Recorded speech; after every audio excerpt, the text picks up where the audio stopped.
Assalamualaikum warahmatullahi wabarakatuh. Halo semuanya, perkenalkan saya Zahra Tunisa Penarosa, NIM G701230667, mahasiswa semester 3 jurusan farmasi di Universitas Tadulako. Nah, pada kesempatan kali ini saya ingin memaparkan beberapa materi mengenai titrasi potensiometri. Nah, jadi kita ketahui bahwa potensiometri ini berasal dari kata potensial dan metri, di mana potensio ini merupakan potensial yang dimana kita akan menentukan atau melakukan pengukuran beda potensial menggunakan dengan adanya tegangan listrik pada suatu sel elektrokimia. Sedangkan metri adalah pengukuran atau metode analisis secara kimia.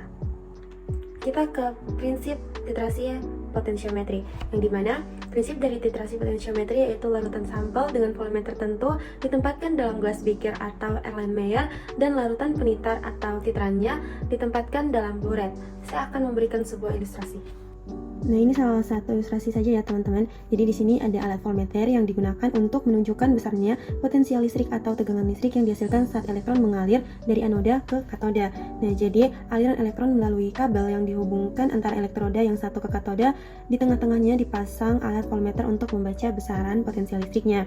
Nah, jadi aliran elektron itu dimulai dari anoda, di gambar ini yaitu seng, mengalami oksidasi atau pelepasan elektron, kemudian dialirkan melalui kabel yang disambungkan dengan voltmeter masuk ke katoda tembaga, sehingga tembaga akan mengalami reduksi atau menangkap elektron. Nah, elektronnya ini nanti akan mengalir secara terus-menerus. Nah, ketika elektronnya kelebihan di elektroda positif akan dikembalikan lagi ke anoda melalui jembatan garam sehingga muatannya akan selalu netral, yang dimana tidak terjadi penumpukan elektron di salah satu elektroda. Nah, seperti yang saya bilang tadi bahwa titrasi potensiometri tidak menggunakan reagen indikator. Nah, jadi sebagai gantinya titrasi potensiometri menggunakan reagen elektroda sebagai indikator. Oke, untuk penggunaan titrasi potensiometri dalam analisa senyawa obat, yang pertama perlu kita ketahui bahwa pemeriksaan kadar zat aktif merupakan persyaratan yang harus dipenuhi untuk menjamin kualitas sediaan obat, sehingga sesuai dengan persyaratan mutu yang menunjang tercapainya efek terapeutik yang diharapkan. Nah, pada jurnal yang saya baca, yaitu tablet Mucopatch dan Mucira, merupakan tablet yang mengandung zat aktif ambroxol hidroklorida untuk serotolytik, di mana kadarnya tidak kurang dari 99,0% dan tidak lebih dari 101,0%. Penetapan kadar ambroxol HCl dilakukan dengan metode potensiometri, yang dimana titik akhir titrasi potensiometri ditentukan berdasarkan volume yang menyebabkan perubahan relatif besar pada nilai potensialnya. Jadi titik ekivalen tablet Mucopatch tercapai pada volume 6,4043 mili, sedangkan titik ekivalen tablet Mucira tercapai pada volume 9,5467 mili. Dari titik ekivalen tersebut diperoleh kadar ambroxol HCl dalam tablet Mucopatch sebesar 26,7147 mg dengan persen perolehan kembali sebesar 89,0491% dan kadar ambroxol HCl dalam tablet Mucira sebesar 39,5806 mg dengan persen perolehan kembali sebesar 131,93%.